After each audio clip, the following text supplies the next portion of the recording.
우리 교회 집사님이 예전에 시골에 가서 생신 때 어머니를 모시고 읍내에 나와가지고 햄버거를 사드렸대요. 햄버거를. 근데 그걸 잡수시면서 이렇게 세상에 맛있는 것이 있냐고. 그걸 그렇게 맛있게 잡수시는 걸 보고 우리 집사님이 속으로 울었대요. 우리 애들은 이거 먹다가 어느 때는 맛없다고 던져버리기도 하는데 우리 어머니는 이걸 처음 잡숴보는구나. 내가 이렇게 불효를 하고 살았구나. 그런 생각을 하면서 울더라고. 그런 이야기를 하면서. 저도 비슷한 경험이 있는데 전 우리 모친이 회를 안 잡수는 줄 알았어요. 왜냐하면 입만 열면 날 것 안 먹는다고 하니까. 나중에 알아서 못 잡수는 게 아니고 의도적으로 자식 주머니 생각해서 안 잡수시는 걸 너무 늦게 알았어요. 음식점이라도 모시고 가면은 가격표부터 보는 비싸냐 싸냐 맛있냐 없냐는 둘째치고 메뉴는 관심도 없고 비싸냐 싸냐 그것만 관심을 두고 살아가는 우리 부모님들의 마음을 죽었다 깨도 아비가 되고 어미가 돼도 모르겠어요.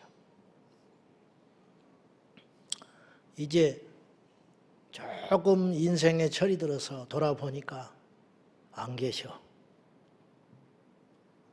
조금 힘도 생겨서 이제는 대접해 줄 수 있을 만한 나이가 들었는데 사람을 알아보지 못하는 치매가 걸려있고 돌아다니지도 못하는 요양병원에 누워 계시기를 하고 무덤에 앉아 계시니 이 노릇을 어떻게 하면 되겠습니까? 지금 이 세상은요, 나이 드는 거를 부끄럽게 만드는 세상이 됐어요. 그래서 머리를 염색을 하고 처진 주름살을 끌어올리고 그래서 어떻게든지 젊게 보이기 위해서. 왜 그러냐? 옛날의 어른들은 한 살에도 나이가 많게 보이게 허풍을 떨고 계셨어. 내가 나이가 많다는 식으로. 그러나 지금은 나이를 감추는 세상이 됐다. 그 이유가 뭐냐면 노인이 설 자리가 없기 때문이 되었다 이 말이죠. 성경과 반대로 가는 거지요. 성경은 백발을 면류관이라고 이야기했습니다. 영광스러운 것이라는 거예요. 폐인 주름살은 계급장과 같고 그건 제 말이에요. 또 성경이 어디 있는가 백날 찾아봐도 없어. 백발은 면류관이다. 부끄럽게 면류관을 누가 감춥니까? 알아주기를 원하고 박수받기를 원하고 영광스럽게 쓰고 다니는 거죠. 우리 제자광성교회 어르신들 절대로 부끄럽게 생각하지 마십시오. 사람은 다 늙고 다 죽는 것입니다.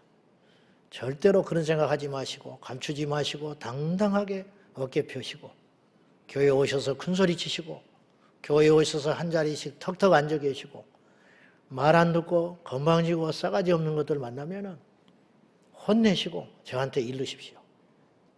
그런 사람은 우리 교회 다닐 자격 없습니다. 아무쪼록 말만 번지르르한 것이 아니라 부모를 공경하라고 하신 것은 부모를 위해서 공경하라 한 게 아니에요. 성경은. 네 부모를 공경하라. 그리하면 내가 너에게 준 땅에서 네 생명이 길리라. 부모에게 하는 걸 보고 내가 복을 줄란다. 그러니 부모는 우리가 상 받을 수 있는 상급이요 대상이 되는 것이죠. 이 원리를 잘 깨달아서 우리가 우리 자신들을 위해서 부모에게 효를 더하는 우리 제자광성교회 지체들이 꼭 되시기를 바랍니다. 시간이 흐르면 필연코 두 가지 현상이 일어나요. 하나는 더 좋아지든지 나빠지든지 이걸 조금 고상한 말로 성숙해지든지 변질되든지 둘 중에 하나라. 인생도 그렇고 기업도 그렇고 어떤 집단도 다 마찬가지. 그건 속일 수 없어요. 교회도 예일 수 없어요. 교회도 시간이 흐르면 더 성숙해지고 더 좋은 교회가 되든지 아니면 처음에 그 마음을 잃어버리고 변질된지도 모른 채 그 안에서 변질된 차로 살아갈 수도 있다라는 거예요. 세상은 교회에 요구합니다. 자신들은 정직하지 않더라도 교회는 정직해야 한다고 요구해요. 자신들은 세상과 뒤섞여서 욕심을 내고 음행을 저지르고 살아갈지 모르나 교회만큼은 깨끗하라고 요구합니다. 이것이 교회가 가진 숙명입니다. 교회를 다니고 있는 저와 여러분이 겪어야 할 숙명인 것이에요. 이 숙명을 벗어던져 버리면 교회 일수가 없는 것이지요. 자신들은 악해지고 변질되더라도 교회만큼은 순수해라. 교회만큼은 깨끗해라. 교회만큼은 변하지 말아라. 이렇게 요구하는 것입니다. 빛과 소금은 변하지 않는 것입니다. 그래서 어둠을 이기고 세상에 더러워진 부정과 부패를 이기는 것입니다. 여러분, 빛이 변하겠습니까? 태양이 변하며 소금이 그 맛을 변할 수가 있겠습니까?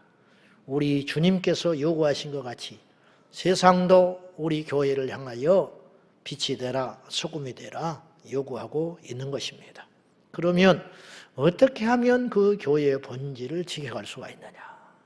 지난 주간에 우리는 교회가 그리스도가 사라지게 되면, 교회에서 그리스도께서 떠나버리게 되면 그 교회는 망하는 것이 아니라 어떤 다른 대체물이 그 자리를 차지해서 눈치채지도 못한 채 교회의 주인 노릇을 하면서 끌어간다는 거죠. 이건 너무너무 위험하다 그랬어요. 왜냐? 눈치도 못 챈 채 멸망길로 갈 것이기 때문에 그렇습니다. 그래서 우리가 그 문제의식을 가져야 한다 했고, 오늘은 정반대로 그렇다면 그리스도가 계신 교회는 어떤 교회의 모습인가? 다시 말해서 더 나아가서 그리스도가 계신 교회가 있고 그리스도만 계신 교회가 있다. 우리가 원하는 것은 그리스도만 계시는 교회가 되는 거예요. 초대교회는 그리스도만 계셨어요. 그래서 초대교회는 예수님이 빠져버리면 망해버렸을 거라고 어떤 사람이 이 진단을 내렸어요. 맞는 말이에요. 제 말을 잘 들어보십시오. 얼마나 정확히 맞는 말인지. 초대교회는 예수님이 빠져버리면 망해버렸을 거라는 거예요. 왜냐? 예수님밖에 없는 교회였으니까. 오늘의 교회는 어떠냐? 예수님이 빠져나가도 눈치도 못 챌 거래. 왜냐? 예수님 외에 다른 것들이 너무 많아서. 이게 얼마나 맞는 말이냐고요. 이건 욕이에요, 욕. 이 시대 교회를 향한 치명적인 욕이라고. 우리가 그 말을 듣는 것을 가슴 아프게 생각하고 섬뜩하게 생각하고 무섭게 생각해야 되는 거예요. 예수가 없어도 무너지지 않는 교회, 이건 얼마나 무서운 교회의 모습이냐 이 말이죠. 그래서 오늘 예수님께서 최초로 세우고자 하셨던, 그리고 세우신 성령 공동체, 급하고 강한 바람과 불의 혀같이 갈라진 것을 통하여 제자들이 복음을 전하기 시작했고, 마침내 베드로가 복음을 전했더니 하루에 3,000명이 회개하고 세례받아 모여들게 된 교회. 근데 초대교회와 오늘 현대교회의 출발 자체가 차이가 있는데, 이들은 예배당이 없이 시작했어요. 이들은 성령으로 시작했어요. 근데 오늘 한국 사회에서는 필연적으로 어쩔 수 없이, 저희 교회도 그랬고, 건물이 만들어진 다음에 교회가 시작될 수밖에 없어요. 출발이 이러든 저렇든 주인과 목적은 분명히 성경적이어야 한다는 거죠. 우리가 이 버릇처럼 지금 계속 이야기하고 있어요. 교회의 주인은 예수님이어야 한다. 교회는 예수님이 계시고 예수님만 계셔야 한다.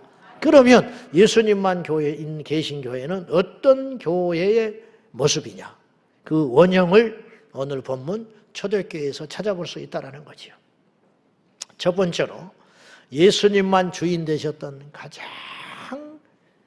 모범적이고 제대로 된 교회는, 첫째로 오늘 초대교회에 나타난 현상이 있었는데 42절 한번 봅시다. 다 같이 시작. 그들이 사도의 가르침을 받아 서로 교제하고 떡을 떼며 오로지 기도하기를 힘쓰니라. 자, 44절과 45절까지 다시 보지요. 시작. 믿는 사람이 다 함께 있어 모든 물건을 서로 동용하고 또 재산과 소유를 팔아 각 사람의 필요를 따라 나눠주니. 이런 교회 들어봤습니까? 성경에서만 봤어요. 자기의 재산을 팔아서 나눠줬다. 자기의 소유를 팔아서 누군가를 도와달라고 내놨다. 초대교회가 이렇게 살았다는 거예요. 사랑했다라는 말은 오늘 본문에 없어요. 그러나 이들은 그 어떤 공동체보다 사랑하는 공동체였어요. 사랑의 열매, 진정한 교제, 떡을 떼며 자기의 소유를 팔아 재산을 팔아서 나눠주면서 어려운 교회 안의 지체들과 함께 살아갔다. 놀라운 이야기예요. 믿을 수 없는 이야기. 저는 이 구절을 수십 번 읽었을 거예요. 개인적으로 읽기도 하고 설교를 하다가 읽기도 하고 설교 준비를 하다 읽기도 하고 성경 공부를 준비하면서도 이 구절을 읽었을 거예요. 이 구절을 읽을 때마다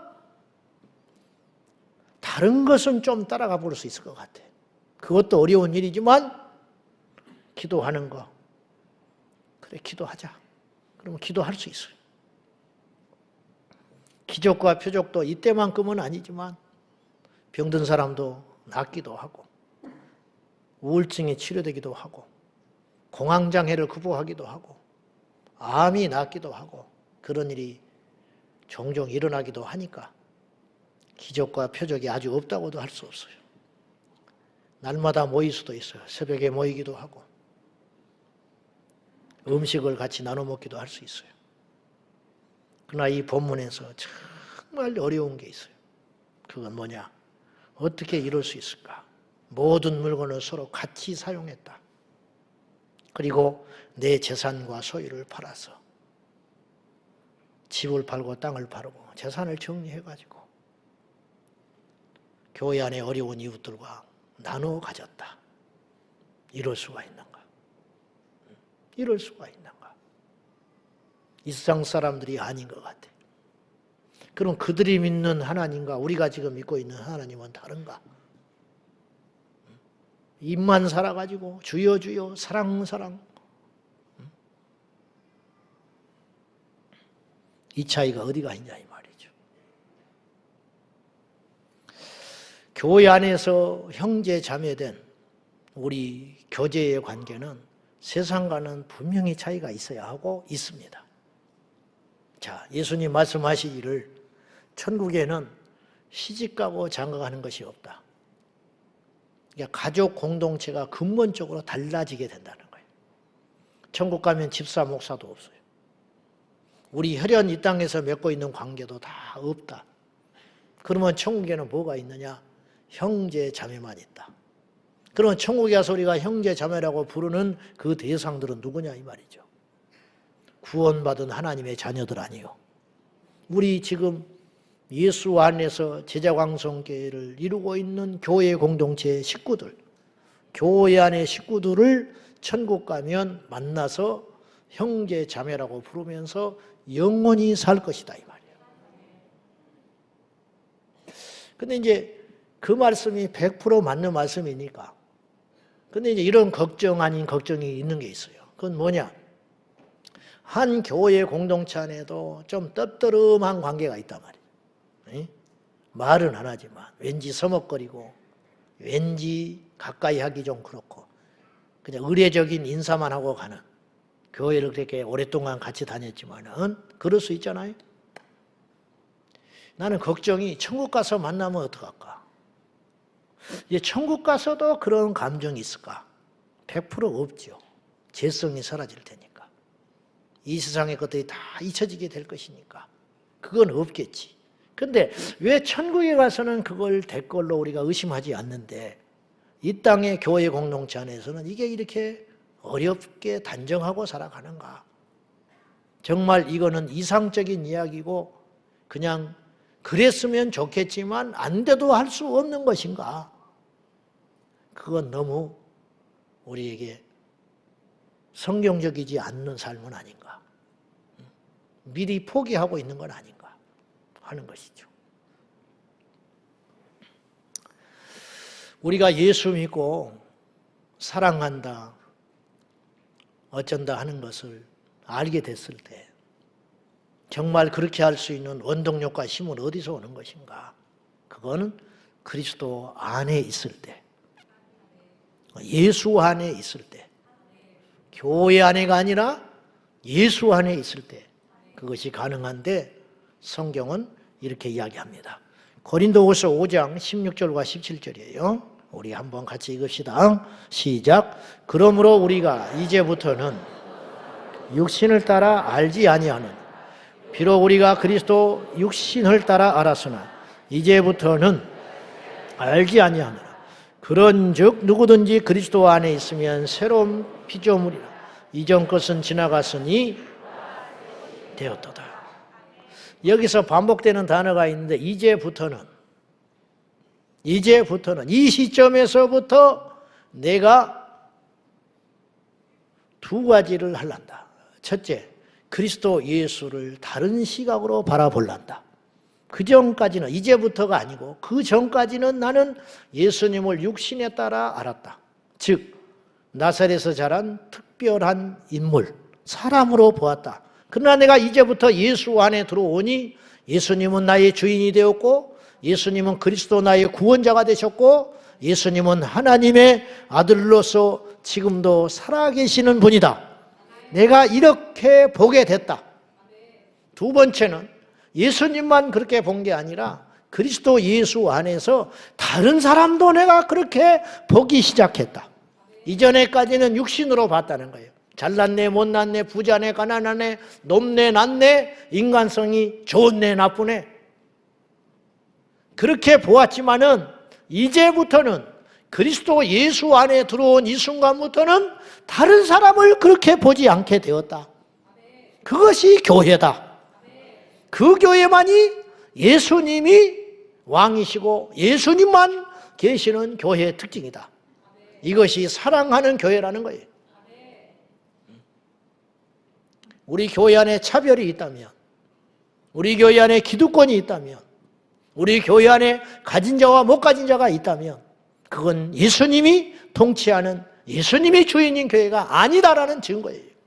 예수님이 지배하는 교회는 차별이 없으며 모두가 사랑을 하며 가진 자가 자기의 기득권을 놓치지 않으려고 애쓰는 것이 아니라 능히 대접받을 수 있고 능히 섬김받아야 마땅한 존재들이 오히려 낮은 자리에 가서 섬겨주는 것, 그것이 진정한 교회의 모습이다.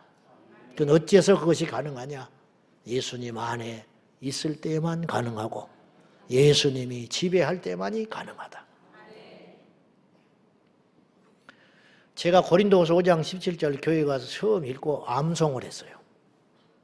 그러니 누구든지 그리스도 안에 있으면 새로운 피조물이라. 이전 것은 지나갔으니 보라 새 것이 되었도다. 저는 이 말씀을 암송을 하면서 100% 이렇게 얕은 신앙 지식으로 이렇게 해석을 했어. 누구든지 내가 그리스도 예수 안에 있으면 내가 새로운 피조물이 되었구나. 여전히 죄성이 있고 부족하고 눈에 보이는 변화는 없지만 난 그리스도 예수 안에서 예수님을 믿게 됐기 때문에 나는 이제 천국에 갈 수 있는 천국 시민으로서 새롭게 되었다. 이제 그렇게 해석을 한 거예요. 알고 봤더니 16절부터 쭉 읽어보니까 그 해석은 50점이었어요. 그것이 틀린 해석은 아니지만 누구든지는 내가 아니었어요. 모든 예수 안에 들어온 모든 사람을 말하는 것이었어요. 누구든지 간에 그리스도 예수 안에 있는 사람이라면 그 사람은 새롭게 되었기 때문에 우리가 새롭게 보아줘야 한다, 그런 뜻이었어요. 그렇구나. 찬송가 436장에 보면 3절에 보면 나 이제 주님의 새 생명 얻은 몸, 이 찬송인데 3절에 보면 이런 가사가 있어요. 산천도 초목도 새 것이 되었고 죄인도 원수도 친구로 변한다. 여러분, 산이 어떻게 변합니까? 내가 어떻게, 강이 어떻게 변하냐고. 강이 그 자리에서 수천 년 흐르는 것인데 산에 세워져 있는 나무가 어떻게 변하겠습니까? 근데 이 찬송가를 작사한 저자는 변한다고 그랬어요. 산이 변하더라. 강이 변하더라. 나무가 변한다. 들에 핀 꽃과 풀이 변하더라. 내가 변했다는 뜻이에요. 어느 날 주님 안에 돌아와 보니 아침에 눈을 떴는지 태양이 나를 위해서 비추고 있어요. 어제까지는 그런 느낌이 안 들었는데 예수 안에 들어서 눈을 뜨고 보니 태양이 나를 보고 인사를 한다. 새소리가 시끄러웠는데 이제는 새가 하나님을 찬송하고 있다는 걸 알게 됐어요. 눈앞에 있는 집 앞에 있는 산이 이제 주님을 찬양하고 있는 것으로 보이기 시작했다. 그건 왜 그러느냐? 그 산이 이제부터 그렇게 된 게 아니고 원래 그랬어요. 원래 주님을 찬양했어요. 그러나 내가 예수 밖에 있었기 때문에 몰랐는데 이제는 달라졌다. 무슨 말씀을 드리려고 그러는 거냐? 내가 예수를 믿는다, 주여 주여 하면서도 교회를 다니는 것 이상 어떤 차이도 없다. 교회를 나와서도 판단하고, 교회에 와서도 미운 사람이 있고, 교회에 와서도 싫은 사람이 있고, 교회에 와서도 패거리가 있고, 교회에 와서도 용납할 사람이 있고, 용납할 사람이 없다면은 그 사람은 예수 믿는 사람이라 할 수 있냐? 과연 새롭게 된 피조물이냐? 그럴 수 없다. 새롭게 된 피조물이 된 이상 증거가 나타나야 되는데 그 증거는 어디서부터 나타나는 증거냐면 나의 시야의 변화부터 일어나게 되는 것이라는 거죠. 초대교회는 눈이 달라졌어요. 이들은 예수 안에 돌아와서 눈이 달라지기 시작했는데 옆에를 보니 정죄하고 판단하는 가난뱅이라고 정죄하던 그 사람들이 이제는 내가 도와줘야 할 내 형제 자매로 보이기 시작했다는 거죠. 예수님은 어떤 인생도 낙인 찍지 않았어요. 예수님은 어떤 인생도 차별하지 않으셨어요. 현장에서 가늠하다 잡혀온 그 여인도 지금도 그런 사람은 쉽지 않아요. 근데 2000년 전 율법이 서슬한 그때에 현장에서 가늠하다가 잡혀와가지고 옷도 제대로 걸치지 못하고 질질 끌려나온 그 여인을 예수님은 용서하셨어요. 그리고 그를 완전히 해방시켜 주셨어요. 자기를 팔 생각만 가득 차 있는 가룟 유다를 우리 예수님은 끝까지 품으려고 하셨어요. 자기 면전에서 스승 예수를 모른다고 3번이나 부인하고 돌아서는 베드로를 훗날에 다시 찾으시사 베드로에게 새로운 인생을 허락해 주셨어요. 이것이 주님의 사랑이었다는 거예요. 우리는 그 사랑을 따라갈 자신은 없어요. 오늘 우리가 초대교회처럼 내 집을 팔아서 집 없는 사람에게 줄 수는 없다고 봐요. 현실적으로. 그러나 우리 제자광성교회는 흉내라도 내보자. 셀 안에서, 남녀 전도회 안에서, 봉사하는 지체 가운데 안에서 쌀이 없어서, 양식이 없어서, 직장이 없어서, 자녀들의 학비가 없어서 고통 중에 있는 형제 자매가 있다면 내 육신의 형제 자매라면 둘 수 있는가? 그냥 둔다면 그건 인간인지 아니겠죠. 예수 안에서 형제 자매라고 말만 하지 말고 정말 우리를 돌아보아 우리 주변에 그런 사람이 있다면 우리가 책임을 지라고 하나님이 보내신 지체가 아니냐 이 말이죠. 우리 제자강성교회가 앞으로 그렇게 되기를 원합니다. 예수님이 주인이기 때문에 건물 짓느라고 성도들 돌아보지 못한다면 그 건물 무슨 필요가 있겠습니까? 주차장 넓히겠다고 성도들의 아픔을 돌아보지 못하고 수십억 수백억씩 땅에다가 투자해놓고 콘크리트 발라놓으면 무슨 필요가 있겠습니까? 중국의 지하교회 지도자였던 찡띵년이라는 사람이 있었습니다. 이 찡띵년은 예수를 믿기 전에 자기 아내를 버렸어요. 2가지 이유 때문에 버렸는데 첫째는 애초에 애정이 없는 사람과 부모 때문에 강제 결혼을 했어요. 애초에 사랑이 없었어. 2번째는 자기 아내 된 이 여인이 중국에는 전통적으로 전족이라는 게 있었어요. 어린 소녀를 나무 나막신에다가 강제로 신게 해가지고 이 발을 새 부리처럼 쭈그러뜨리는 거예요. 그러니까 걸을 때 뒤뚱뒤뚱하고 걸어다녀요. 근데 자기 아내는 이미 그 풍습이 없어진 지가 오래됐는데 시대에 뒤떨어지게 그 부모가 전족을 시켜가지고 걸을 때마다 뒤뚱뒤뚱하고 걸어다니는 거예요. 그래서 그 아내를 수치스럽게 여기고 버려버렸어요. 그리고 이 찡띵녀는 나중에 훗날에 예수를 믿고 회개를 하기 시작하는데 제일 먼저 회개하는 것이 자기 아내를 버린 사건이었어요. 그래서 그는 회개만 하는 것이 아니라 기도를 마치고 24km 떨어져 있는 처갓집으로 뛰어 달려갑니다. 그리고는 용서를 빌고 무릎을 꿇고 울면서 통회 자복하고 그 아내를 데리고 옵니다. 그런데 전족을 했기 때문에 24km를 걸을 수가 없어요. 걷다가 걷지를 못하니까 그 아내를 등에 업고 걷기 시작했어요. 업고 오다가 지치면 잠깐 쉬었다가 또 업고 오고 하는데 그 사연을 알 리 없는 사람들은 손가락질을 하고 조롱을 하고 지나가는 사람마다 다 수군거렸어요. 그러나 찡띵녀는 예수님을 만난 그 기쁨과 그리고 그 명령에 순종했다는 그 기쁨이 더 크기 때문에 그 아내를 능히 업고 자기 집으로 돌아올 수 있었어요. 근데 집에 딱 들어서는 순간, 마당에 들어서는 순간 하늘이 열리고 이 부부에게 성령이 임하셨어요. 저는요, 이 예화를 읽으면서 성령은 기도할 때만 오시는 분이 아니구나. 성령은 예배당 안에서만 임하시는 분이 아니고 말씀에 순종할 때 임하시는 분이구나. 아무리 다워다워 해도 성령이 오시지 않는 이유는 어디에 있는가? 기도원에 가서 방언받기를 원하고 기도원에 가서 금식을 하고 불받기를 원하는 사람들이 우리나라에는 셀 수도 없이 많으나 과연 무엇이 성령 받는 비결인가? 과연 진정한 예수님이 주인 되는 교회의 모습은 어떤 특징이 있는 것인가? 제자 훈련한다고 제자가 되냐? 성령에 대한 지식을 들고 판다고 제자가 되겠느냐? 성경은 말씀을 많이 한다고 제자라고 말하지 않으셨고 기도를 많이 한다고 제자라고 말하지 않으셨어요. 물론 말씀과 기도는 너무 중요한 것이지만 제자가 되는 가장 중요한 조건 증거는 이것이라고 예수님이 친히 말씀했으니 너희가 서로 사랑하라. 너희가 서로 사랑하면 이로써 모든 사람이 너희가 내 제자인 줄 알리라. 내가 예수 믿습니다. 내가 제자입니다. 떠벌리고 다녀서 예수님의 제자로 인정을 받는 것이 아니라 주님의 명령을 따라 우리 힘으로는 할 수 없지만은 이해할 수 없는 사람을 이해하고 용서할 수 없는 사람을 용서하고 납득이 되지 않는 사람을 받아들일 때에 우리도 모른 채 다른 사람에 하여금 예수님의 제자라는 영광스러운 칭호를 받게 될 것이다 하는 것입니다.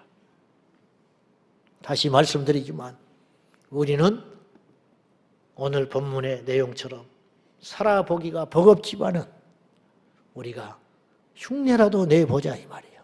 위선과 가식이 아니라 말씀이 이렇게 써 있으니 이 말씀을 잊지 말고 어떤 일을 결정하고 교회 안에서 누군가를 만날 때 우리가 이것이 기준이 되어서 우리 모두 서로 사랑하고 어려운 이웃들을 살펴주는 저와 여러분 꼭 되기를 예수님의 이름으로 축원합니다. 두 번째, 예수님이 주인 되셨던 초대교회는 어떤 특징이 있었느냐? 자, 42절 다시 한번 보지요. 시작. 그들이 사도의 가르침을 받아 서로 교제하고 떡을 떼며 오로지 기도하기를 힘씁니다.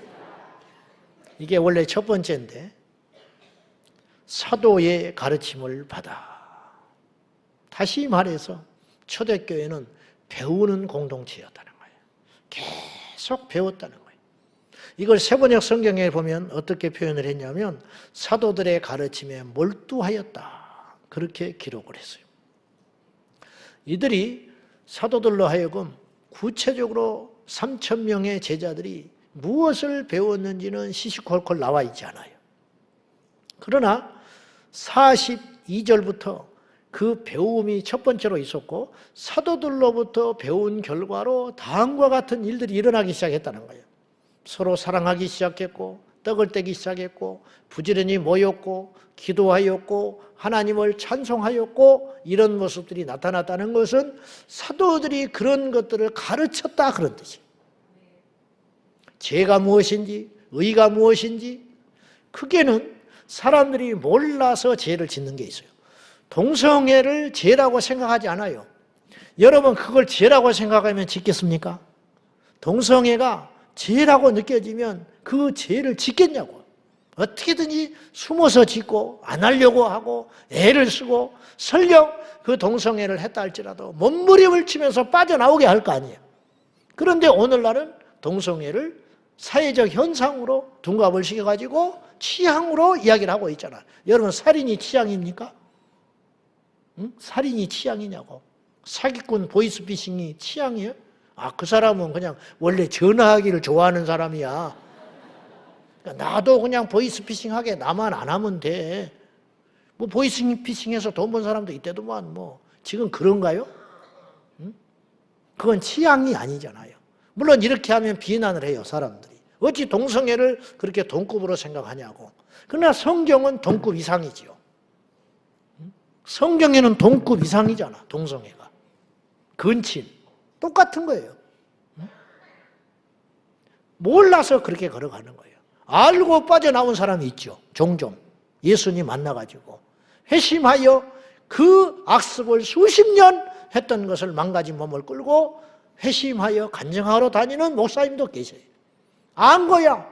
그동안 죄인 줄을 몰랐는데 이제서 어떤 계기가 통해서 말씀을 통해서든지 누군가를 통해서 죄라는 걸 알게 됐다는 거예요.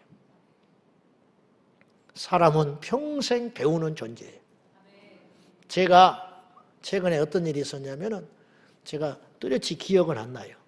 제가 메일을 받았는지 문자를 받았는지 어디서 봤는지 목사님 제가 종종 이제 그들이 쓰는 언어를 그대로 쓰느라고 퀴어 축제라는 말을 사용했었어요. 퀴어 축제를 반대합시다. 이런 말을 했는데 목사님 동성애는 어떻게 축제가 되겠습니까? 그것이 거슬리니 동성애 집회라고 이야기를 해주시면 훨씬 마음이 편하겠습니다. 맞다. 그 말이 맞다. 내가 그대로 받아들였어요. 그리고 그 뒤로 이후로 의식적으로 동성애 퀴어 축제라는 말을 안 하기 시작했어. 근데 그분이 말하지 않았으면 나는 죽을 때까지 무슨 일이 있으면 퀴어 축제, 퀴어 축제, 퀴어 축제 이렇게 할 뻔했어요. 물론 알아서 듣지만은 동성애 집회지 그게 어찌 축제가 될 수 있겠냐. 배운 거예요 제가. 그렇구나. 우리 금요 성령 집회 때 이 자리가 부족하니까 강례상에 올라와서 의자를 놓고 예배를 드리기 시작했어요. 근데 어느 날 내가 앞에서 예배를 드리는데 아이들이 올라가는 사람들이 신발을 벗어놓고 막 마구잡이로 올라가기 시작하는 거예요. 근데 그게 거슬렸어요. 그냥 벗고 뛰어 올라가는 거죠. 막 신발이 어지러져 있었어요. 그러지 말자. 그랬더니 그날로 고쳐줬어요. 그 다음 주부터 지금까지 말하지 않았으면 계속 신발을 그렇게 벗어 던지고 올라갔을 거라고. 뭔지를 모르죠. 우리 아이들이 인사성이 없다. 젊은이들이 요새 인사 안 하잖아요. 그건 왜 그러냐? 요즘 아이들은 뼈가 굳어버려서 인사를 못 하냐? 누가 인사하다가 벼락 맞아 죽어버렸더냐? 응? 누가 인사하다가 교통사고 나서 죽은 자가 있냐? 그게 아니라 가르치지를 않았어. 우리는요 어른한테 인사 안 하면 혼났어요. 어릴 적에. 누집 자식이냐라고. 누집 자식이냐라고부터 물어봤어. 그러면 그 소리가 그렇게 무서운 소리였어요. 내가 잘못하면 부모가 욕먹는구나. 요새는 그런 거 물어보지도 못하는 세상이 됐지만은 인사를 안 하는 것은 요즘 아이들의 유행이 아니고 가르치지 않아서 인사를 못한다. 모르기 때문에 그것이 잘못이라는 걸 몰라. 그러니까 가르치지 못한 책임이 있는 거지. 사람은 평생 배우는 거예요. 밥 먹는 매너도 말하는 것도 걸음걸이도 다 배우는 거예요.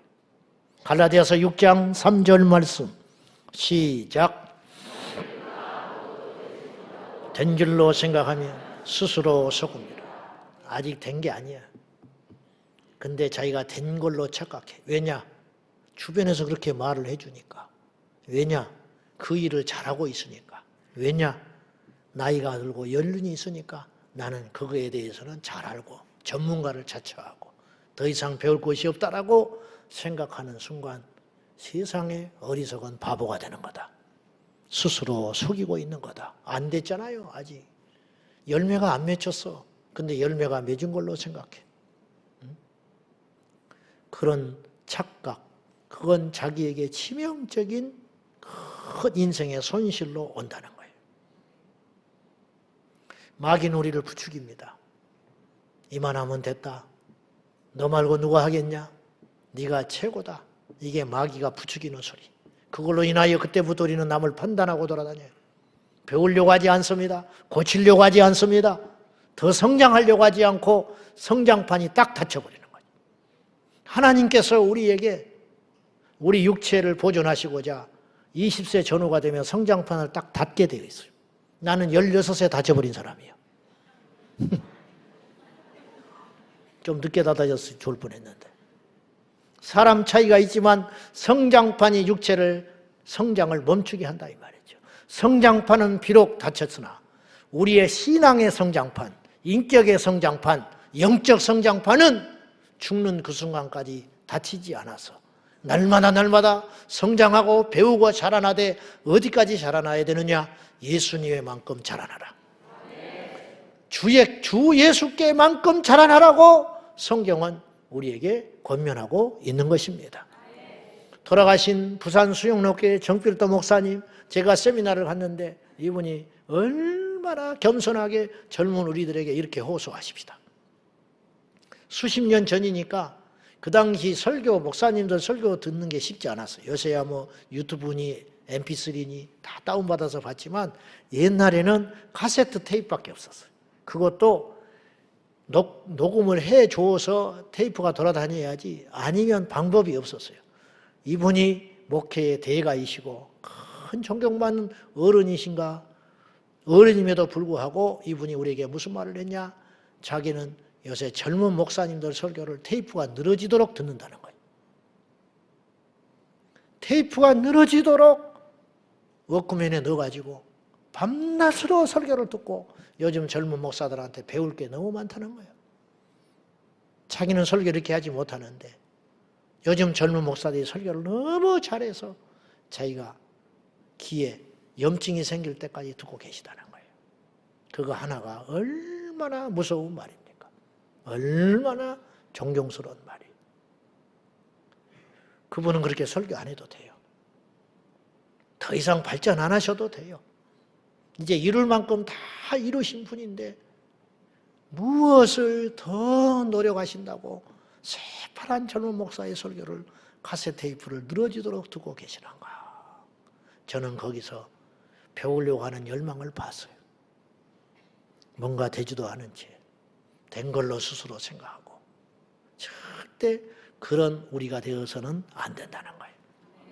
초대교회 성도들이 이렇게 변할 수 있었던 이유는 배움에 대한 열망, 하나님의 영적인 진리를 더 깨닫고 싶어하는 열망, 그것 때문에 이들이 계속 성장했다는 것을 잊으시면 안 된다는 거예요. 예수님이 주인 되시는 교회, 예수님만 계시는 교회는 끊임없이 겸손하게 서로를 돌아보아 배워서 날마다. 그래서 우리가 교회를 한번 갔다 오면 집안에 있는 식구들이 뭔가를 느낄 수 있어야 돼. 엄마 달라졌다. 당신 예수 믿더니 달라졌다. 변했다는 말 아니에요. 변하게 된 건 무엇 때문에 변했냐? 배웠기 때문에 변한 거죠. 뭘 알게 됐기 때문에 변하는 거죠. 주차하는 법도 교회에서는 배워야 돼. 교회에서는 엘리베이터 타는 법도 배워야 돼. 말하는 것도 배워야 돼. 식당에 가서 밥 먹는 것도 배워야 돼. 셀 모임에 가서 우리가 어떻게 행동하며 어떻게 경청해야 되는 것도 배우는 거예요. 날마다 배워가는 삶. 날마다. 그거. 예수님만 존재하는 교회. 예수님이 왕이신 교회가 초대교회였는데 그래서 세상이 이길 수 없는 교회, 세상이 이해할 수 없는 특별한 집단이 되었는데 그 초대교회는 서로 뜨겁게 생명 바쳐 사랑하는 공동체였고 끊임없이 겸손하여 서로에게 배워가면서 예수님 닮아가는 교회였다는 걸 잊지 말고 우리 제자황성교회도 그런 교회가 되기를 예수님의 이름으로 축복합니다. 기도하겠습니다. 하나님 아버지, 우리 교회는 서로를 뜨겁게 사랑하는 교회가 되되 입으로만 사랑하는 것이 아니라 실질적으로 나의 주머니를 열고 내 재산을 내놓아서 저 천국에 심을 뿐만 아니라 어려운 형제자매를 돌아 살필 수 있는 우리 진정으로 사랑하는 하늘에 속한 제자광성교회가 되도록 도와주시옵소서. 교회는 점점 재정이 늘어나고 부자가 되어가지만 성도들은 가난해지는 그런 교회가 아니라 풍성한 축복을 통하여 서로 섬기고 나누는 아름다운 교회가 되게 하여 주시고 주님을 닮기에 부지런하여 날마다 말씀을 배우고 삶의 습관들을 배워서 우리를 통하여 세상에 있는 사람들이 예수님의 사람인 것을 알아낼 수 있듯까지 주님의 형상이 우리 안에 이루어질 때까지 끊임없이 배우고 자라나는 제자광성교회 온 성도들이 되게 하여 주옵소서. 예수님의 이름으로 간절히 기도하옵나이다. 아멘.